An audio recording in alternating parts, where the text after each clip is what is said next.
이 땅에 살아가는 동안 다양한 어려움과 문제들이 많이 있지요. 하나님의 자녀들도 여러 가지 위기와 어려움과 난제들이 있는데, 하나님의 자녀들의 모든 위기와 문제를 한꺼번에 다 사라지게 할 수 있는 것이 있습니다. 그것은 내 신분에 대한 인식입니다. 자기 신분에 대한 인식. 하나님의 아들, 딸의 신분 인식이 부족할 때, 이때 모든 삶의 숙제가 내 마음을 누리게 됩니다. 나는 어떤 존재인가? 여러분과 저는 전능하신 하나님의 아들, 딸입니다. 내가 걱정하는 내 문제보다 하나님이 나보다 훨씬 더 관심을 갖고 계십니다.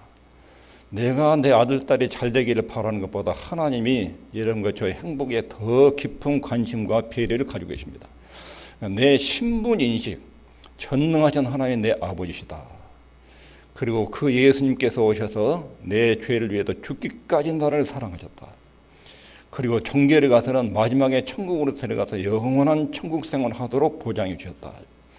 땅에 사는 동안 얼마나 관심이 많겠어요. 머리털까지 세셨다.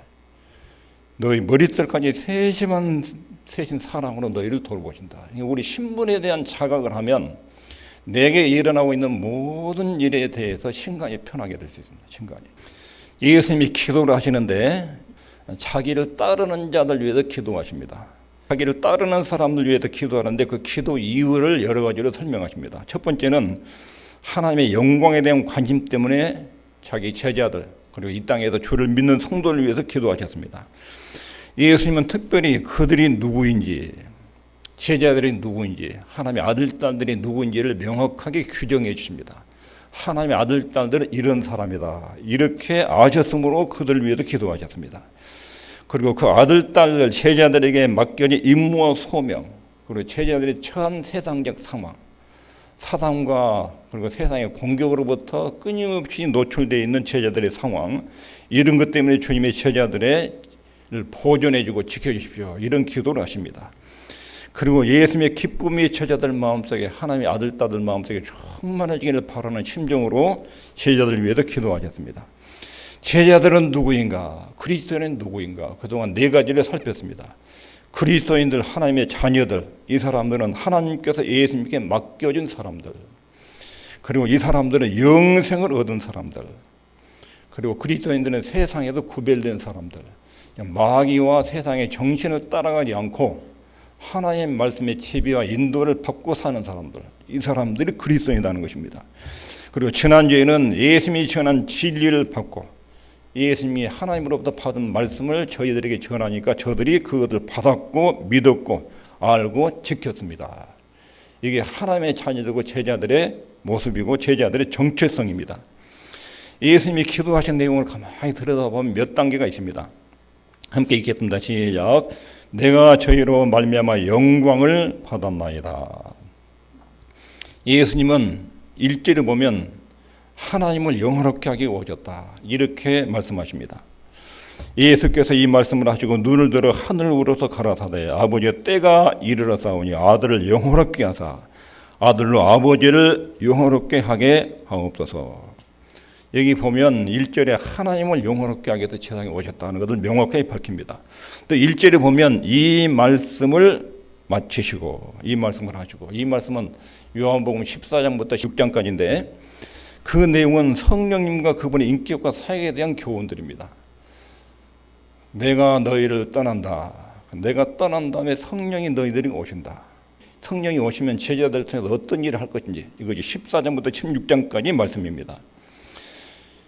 이 말씀을 통해서 성령님의 특별한 목적과 역할이 뭐냐면 예수님께서 십자가에서 이룬 구속사역을 사람들이 알리는 일, 이것을 예수님이 표현하기를 성령이 오셔서 내 영광을, 나를 영화롭게 할 것이다. 이렇게 말씀하십니다. 2단계에서 말씀하신 것은 성령님은 예수님을 영화롭게 하게도 오신다. 즉 예수님이 십자가에서 이루신 구속사역을 사람들한테 깨닫게 하고 알리고 전하기 위해서 오신다는 것입니다. 이것이 주님을, 예수님을 영화롭게 하게 오신다는 것입니다.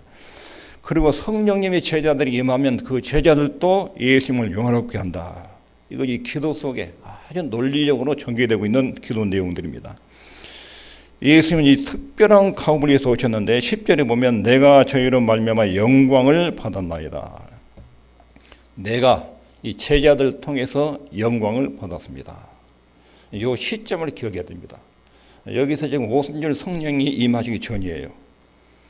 여기서 제자들의 모습은 복음서에 나온 제자들 모습인데 연약하고 유약하고 아주 실패와 허물이 많은 사람들입니다. 예수님을 따라다니는 이 사람들의 목적은 입신양변이 목적이었습니다. 지금 고생스럽게 따라다니고 지금 현실적으로 어려워도 언제 때가 되면 예수님이 한 자리, 임금의 자리에 오르면 그때는 우리가 큰 영광과 복을 누릴 것이다. 12명의 제자들은 모두 그런 계산적인 생각을 가지고 예수님을 따라다니는 사람들입니다. 예수님이 그렇게 진리의 말씀을 가르쳐도 금방 돌아서 엉뚱한 소리를 퍽퍽 하는 사람입니다. 그리고 예수님 따라다녀서 나중에 예수님 한 자리 왕에 오르시면 한 자리 주라고 서로 인사척당을 하기도 하고, 예수님이 십자가에 죽게도 붙잡힐 때는 소망이 없다고 다 도망간 사람들입니다. 그런데 주님께서 하나님께 보고하기를 기도할 때 저희로 말미암아 영광을 받았습니다. 내가 12명의 제자들로 인해서 이미 영광을 받았습니다. 오순절 성령 강림 전에 제자들의 영광을 받았다는 거예요.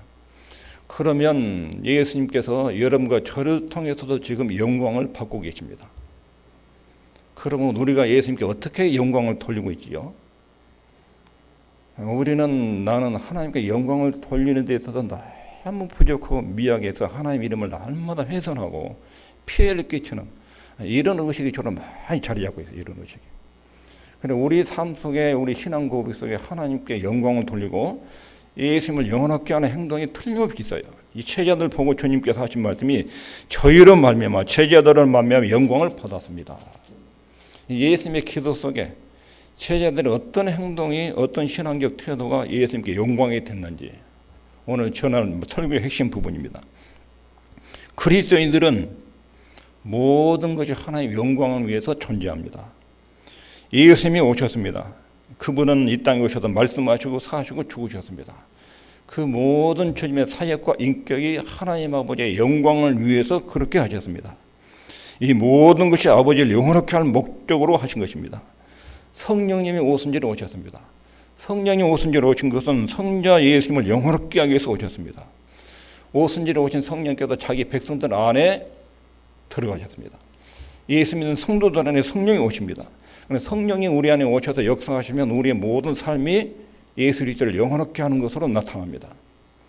여기에 예수님의 기도의 흐름 속에 하나님의 영광, 예수님의 영광, 이것이 그 중심 내용에 들어있습니다.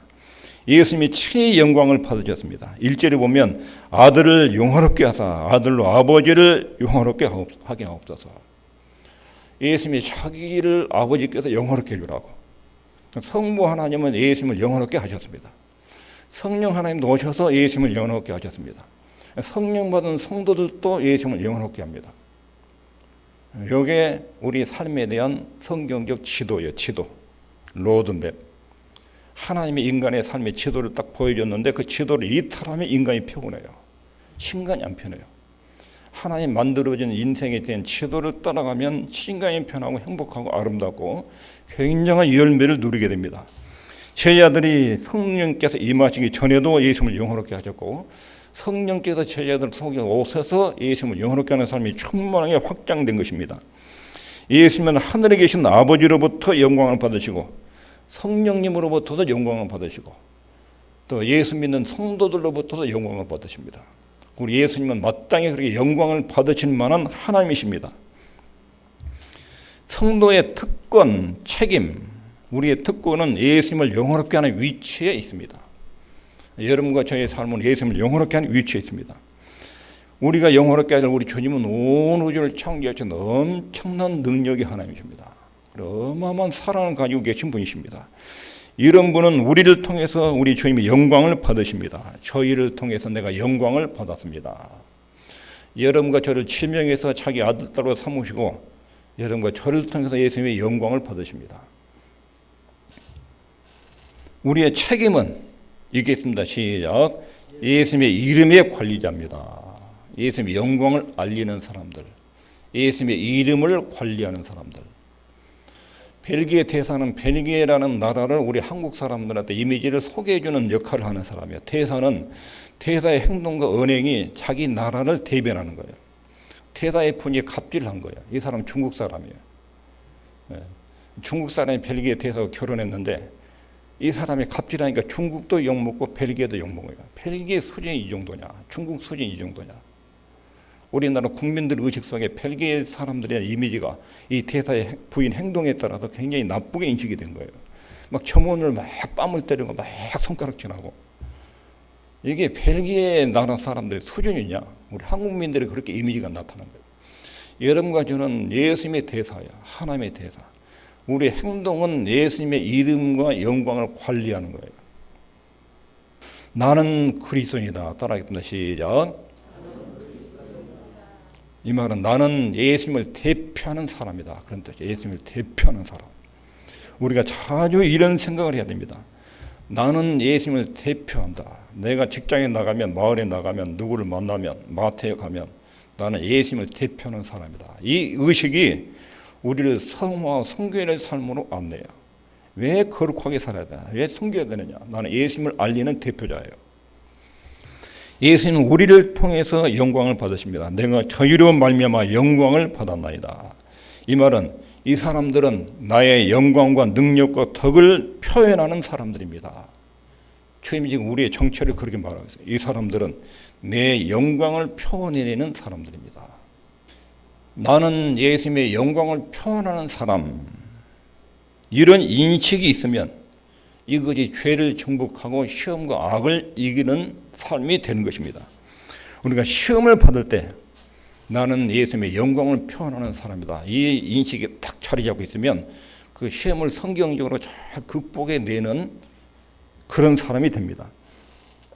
이것이 바로 우리의 신분에 걸맞는 행동인데 베드로전서 1장 16절에 내가 거룩하니 너희도 거룩할지어다 이렇게 말씀하십니다.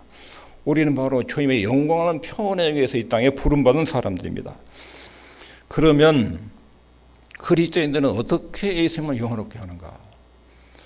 아버지여, 이 제자들이 나를 영화롭게 했습니다. 아직 성령 충만 받기 전에 오순절 사건 있기 전에 제자들의 어떤 면이 우리 주님을 영화롭게 했는지, 그럼 앞으로 영화롭게 할 것인지 이런 점들을 성경이 명확하게 알려주십니다. 우리의 기도 속에 여기에 대한 그 해답을 밝혀주십니다. 8절에 보면 나는 아버지께서 내게 주신 말씀을 저에게 주었사오며 저희는 이것을 받고 내가 아버지께로부터 나온 줄을 참으로 아오며 아버지께서 나를 보내신 줄도 믿었사옵나이다. 자, 예수님이 말씀, 하나님 말씀을 받아가지고 전달하니까 제자들이 그것을 받아들였다, 믿었다, 그리고 알았습니다. 이렇게 예수님을 믿으면 우리 주님이 영광을 받으십니다. 그러니까 여러분들이 지금 교회 밖에 있지 않고 교회에 와서 예수님이 나 때문에 죽으셨습니다. 살아나셨습니다. 나는 예수 믿어도 죄 용서를 받습니다. 이런 태도를 취하면 우리 주님이 영광을 받으셔요. 이런 내용들은 세상 사람들이 가려져 있었어요. 바울 사도가 고린도전서 2장 8절에 이 지혜란 것은 예수 그리스도가 나를 위해서 오셨고 십자가에 죽으셨고 내 죄 때문에 죽으셨고 그분을 믿으면 죄 용서를 받고 하나님의 아들 딸이 되게 하셨다. 이 지혜는 세상의 관원이 하나도 알지 못하였나니. 세상의 관원이라는 말은 이 땅의 지성인들, 지혜로운 사람들, 잘난 사람들, 이 사람들은 하나도 알지 못했다. 이 사람들이 만일에 그 예수님의 지혜를 알았더라면 예수님을 십자가에 죽이지 않았을 것이다. 그런데 그것을 우리한테 알려줬어요. 우리가 알려주니까 그 말씀을 그대로 믿었어요. 예수님을 구주로 믿은 거예요. 이 사실이 하나님을 그리고 예수님을 영화롭게 하는 것입니다. 예수님이 성육신하신 하나님, 이것을 믿는 것으로 우리 예수님을 영화롭게 합니다. 여기 앉아 계시는 여러분은 기본적으로 첫 번째 항목에서 우리 주님을 영화롭게 해서 주님이 나 때문에 십자가에 죽으시고 살아나신 것, 이것을 믿었고 그것을 믿고 교회에 나오신 분들은 그 예수님을 영화롭게 하고 계신 것입니다. 두 번째는 예수님을 영화롭게 하는 것은 예수님 안에 있는 능력과 지혜를 인식하는 것. 이것이 우리 주님을 영화롭게 합니다. 고린도전서 1장 24절에 오직 부르심을 입은 자들에게는 유대인이나 헬라인이나 그리스도는 하나님의 능력이요 하나님의 지혜니라. 예수님만이 우리를 하나님께로 인도하는 유일한 분입니다. 유일한 분입니다. 이런 고백. 나와 하나님과 화목되게 하는 유일한 길. 예수님만이 내 죄를 십자가로 처리하고 나를 하나님 앞에 세우는 유일한 분입니다. 이렇게 믿는 것이 하나님의 지혜와 능력이라 그런 뜻이에요. 그렇게 예수 그리스도를 고백하면 우리 주님이 영광을 받으십니다. 그러니까 우리가 기도할 때 주님이 내 죄 때문에 십자가에 죽으셔서 그 주님의 희생적 속죄 사역 때문에 내가 하나님의 아들이 됐습니다. 너무 감사합니다. 이런 고백이 우리 예수님을 아주 영화롭게 하는 거예요. 영화롭게. 주님이 성경에 기록한 말씀을 나는 그대로 믿습니다. 그리고 성경에 기록된 내용을 설교를 통해서 선포되면 나는 그 말씀, 하나님의 말씀을 그대로 내가 믿고 받고 지키겠습니다. 이런 태도가 하나님을 영원하게 하고 예수님을 영원하게 하는 것입니다. 이런 기도를 자주 드릴수록 하나님이 굉장히 기뻐하시고 우리 예수님이 영광을 받으십니다. 우리는 예수님의 십자가의 의미를 확실하게 인식하는 것, 이것이 예수님을 영원하게 하는 방법 중 하나입니다. 예수님이 십자가의 죽음이 아니면 내 죄는 절대로 해결될 수 없고 하나님 앞에 설 수가 없고 나는 지옥에서 마귀의 권세에서 벗어날 수가 없었는데 우리 주님이 십자가에 죽으신 그 희생으로 내가 살았습니다. 이런 고백이 우리 예수님을 아주 높인 것입니다. 그래, 내가 바로 그것 때문에 너를 위해서 왔지. 네가 그걸 받아들이고 인정하면 내가 굉장히 기쁘다. 우리 주님이 그것을 굉장히 자기의 영광으로 아십니다. 여러분과 저는 십자가에서 어떤 일이 있었는지 이걸 명확하게 고백해야 됩니다. 예수님만이 유일하게 나를 하나님 앞에 세울 수 있는 분이고 내 죄를 처리해서 거룩하신 하나님 앞에 심판의 대상자가 아닌 아들로 딸로도 그분을 뵐 수 있도록 길을 열어주신 그런 분으로 믿는 것, 이것이 예수님께 영광을 돌리는 것입니다. 세 번째, 고린도전서 15장 10절 여러 성경 구절을 보면 그러나 나의 나된 것은 하나님의 은혜로 된 것이니, 바울 사도가 굉장한 능력이 나타나고 지금 훌륭한 하나님의 사람을 쓰임을 받고 있어요. 지금 내 모습은 하나님의 은혜로 됐다. 이번엔 나를 자랑하지 않는 거예요. 나를 자랑하지 않아요. 나를 의지하지 않는 거예요. 이런 태도를 취하면 우리 예수님이 굉장히 영원할 거예요. 지금 나의 나된 것은 예수 그리스도의 은혜로 된 것이다. 주님께 영광을 드려요. 주님이 십자가에 죽으신 것 때문에 내 죄가 용서됐고 오순절에 성령님이 오셨고, 그래서 그 능력이 내 속에서 지금 하나님이 일하는 이런 모습을 만들어내는 것이지 내가 똑똑하고 잘나가지고 지금 내 모습 된 것 아니다. 근데 그리스도인은 자기를 자랑하지 않아요. 자기 능력과 지혜를 의존하지 않아요. 이 태도가 우리 주님을 영원하게 하는 거예요. 사도행전 3장에 보면 3장 6절에 베드로가 가로되 은과 금은 내게 없거니와 내게 있는 것으로 네게 주노니 곧 나사렛 예수 그리스도 이름으로 걸어라. 안진뱅이가 번쩍 일어나가지고 걷게 되지요. 다른 것 자랑하지 않고 예수님의 이름을 자랑해. 예수님의 이름을. 예수님을 알리면 그곳에 기적도 나타나고 주님의 영광을 받으셔요. 사도행전 3장 13절 16절에 보면 아브라함과 이삭과 야곱의 하나님 곧 우리 조상의 하나님이 그 종 예수를 영원하게 하셨느니라. 구약의 야훼 하나님이 예수님을 영원하게 했다. 그래가지고 그 이름이 이 안진뱅이를 고쳤다. 예수님의 이름을 크게 높이고 자랑해요. 이럴 때 주님이 영광을 받으셔요. 16절에 그 이름을 믿음으로 그 이름이 너희 보고 아는 이 사람을 성하게 하였나니 예수를 말미암아 난 믿음이 너희 모든 사람 앞에서 이같이 완전히 낫게 하였느니라. 사도행전 4장 12절에서도 다른 이로서는 구원을 얻을 수 없나니 천하 인간의 구원을 얻을 만한 다른 이름을 우리에게 주신 일이 없습니다. 사도들이 지금 하고 있는 일이 뭐냐면 아버지께서 예수님을 땅에 사명을 주고 보낸 것처럼 예수님도 제자들이 사명을 주고 보냈는데 예수님이 하신 일을 제자들이 그대로 하고 있어요. 그것이 예수님을 영원하게 하는 거예요. 우리도 그 일을 하라고 부르심을 받았어요. 여러분, 예수 안 믿는 사람들에게 뭘 이야기해 줘야 되느냐? 예수님이 하나님이 보내신 아들이다. 하나님이 사람 몸을 입고 이 땅에 오셨다. 이걸 알려줘야 돼요. 그리고 요즘 시대에 수많은 사람들의 문제를 놓고 토론들을 하는데 인간의 문제는 토론으로 풀리지 않는다. 정치적 방법으로, 과학적인 방법으로, 또 경제 정책으로 이게 해결이 안 된다.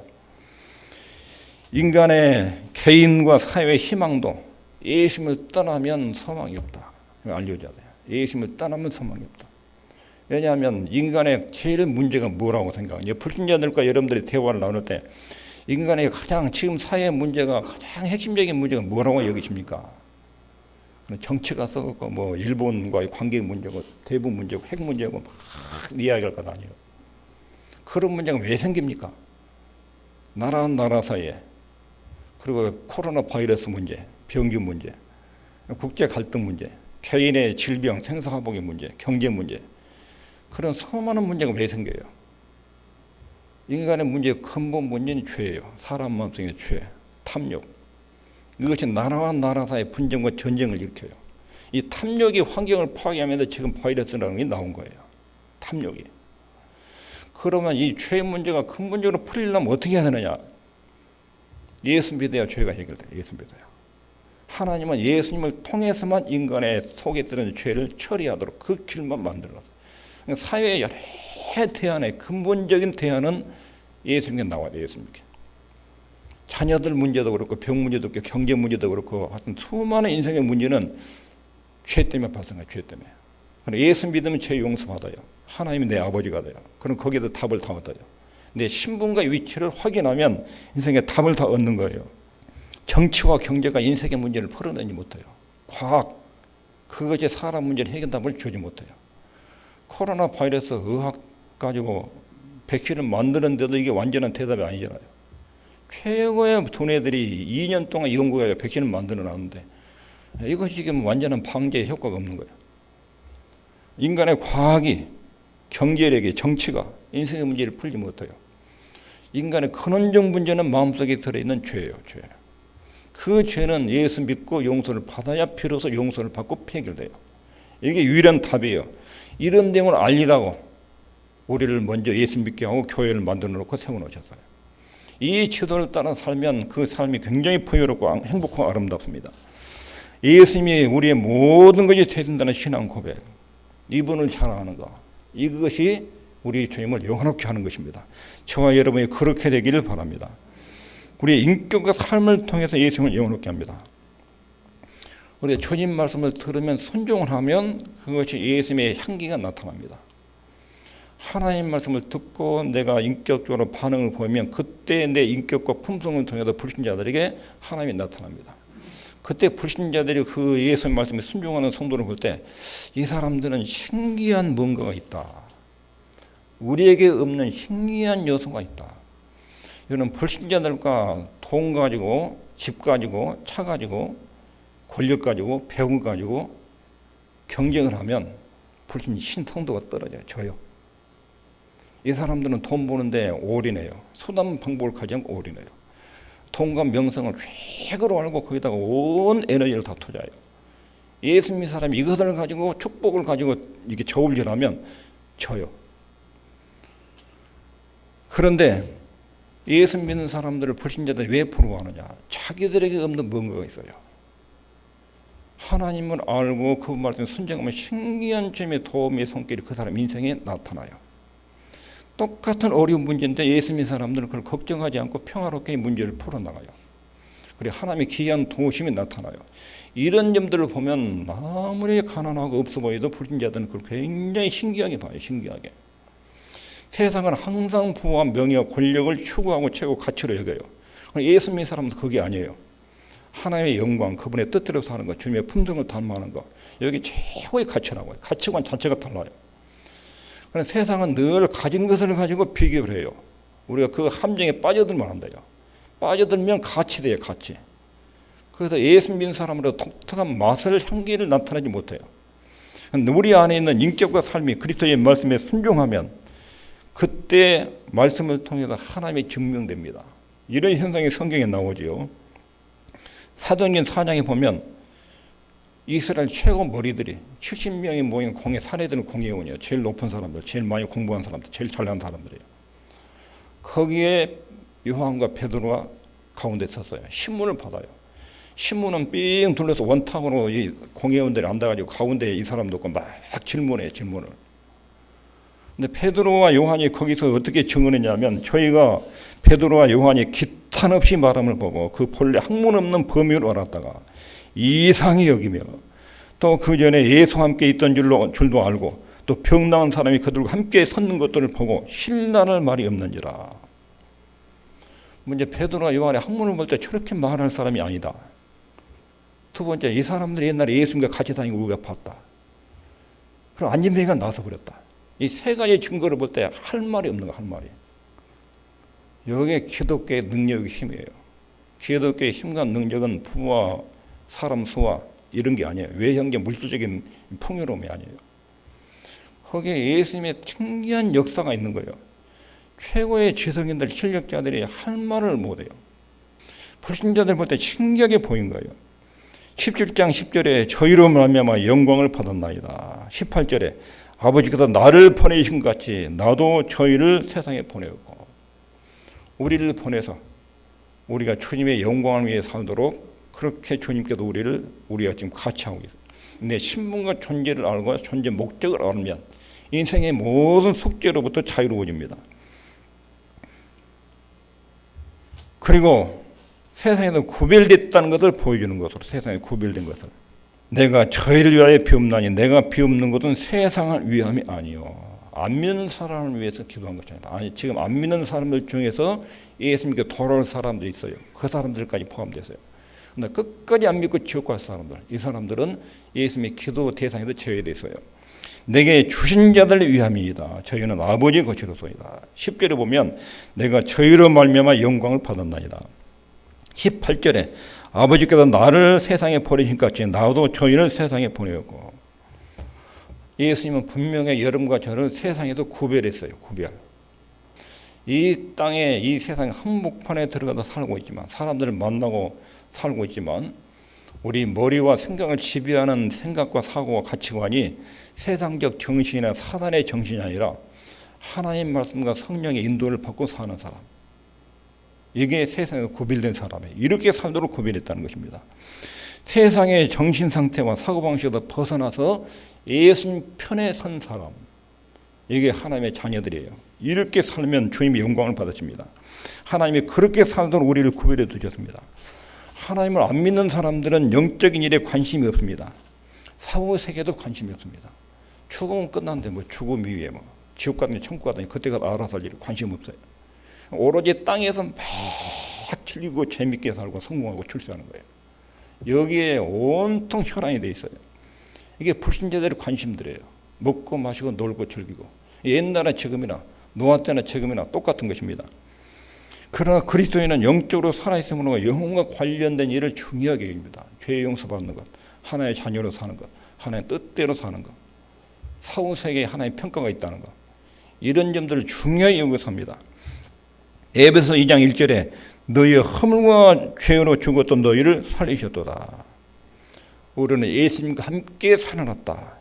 그분과 함께 일으킴을 받았다. 이 말은 죽었다가 살아났다. 이 말은 새로운 생명을 받았다. 새로운 총기를 받았다.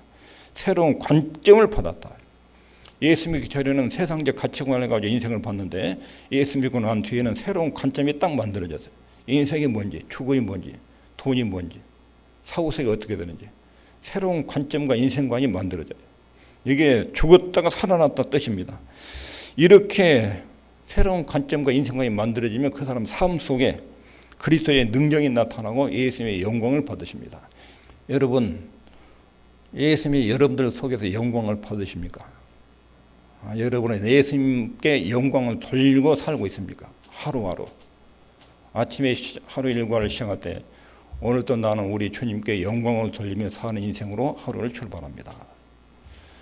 하나님 아버지는 내 아버지입니다. 엄청난 분이 내 아버지입니다. 부모는 자녀들에게 최고의 것을 주고 싶죠. 하나님은 내가 내 아들, 딸들이 잘 되기를 바라는 것보다 하나님이 내가 잘 되기를 바라는 것이 더 강력하고 완벽하고 힘 있는 사랑을 가지고 계십니다. 아버지와 나와의 관계에서 내 신분에 대한 인식, 이것이 우리의 모든 근심과 걱정을 제거하는 것입니다. 갈라디아 2장 20절에 이제는 내가 산 것이 아니요 내 안에 그리스도께서 산 것이라. 내 안에 주님이 살고 그러나 나의 나 된 것은 하나님의 은혜로 된 것이다. 예수님께서 우리 안에서 영광을 받으셔야 됩니다. 예수님이 충분히 그럴 만한 분이시고 그럴 자격과 희생을 치르신 분입니다. 예수님은 꼭 여러분과 저를 통해 영광을 받으셔야 됩니다. 오늘 말씀을 정리하면 우리 예수님이 영광을 나를 위해서 내가 영광을 저들을 통해서 받았습니다. 그런 고백 속에서 우리 주님이 제자들 위해 기도할 때 그들의 임무와 가업 때문에 기도하셨습니다. 예수님은 아버지를 영원롭게, 성령님은 예수님을 영원롭게, 제자들의 임무와 가업은 예수님을 영원롭게. 아버지께서 예수님을 영원롭게, 성령님도 예수님을 영원롭게. 예수님은 우리도 성령의 감동으로 주님을 영원롭게.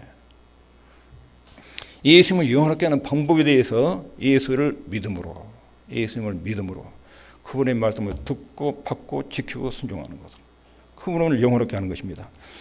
예수님 안에 있는 하나님의 능력과 지혜를 인식함으로 예수님만이 하나님께 나가는 유일한 길입니다. 나는 그것을 믿습니다.